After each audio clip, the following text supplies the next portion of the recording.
Pekne pozdravujem, v tomto videu by som vám chcel predstaviť túto sklenenú dozu na ocot s objemom 250 ml. Doza je s takýmto vkusným nápisom olivový olej. Doza je zložená z dvoch materiálov, je to zdravotne nezávadné certifikované sklo a tento plastový sosačik, ktorý má takúto otváraciu západku, ktorá nám umožňuje pohodlné nalievanie alebo respektíve vylievanie obsahu.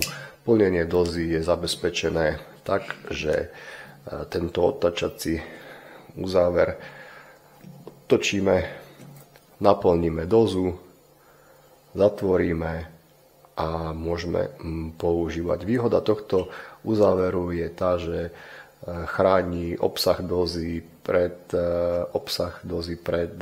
vonkajšími vplyvmi, čo znamená, že olivový olej, ocot alebo obsah tej dozy je chránený pred vzduchom a inými vplyvmi.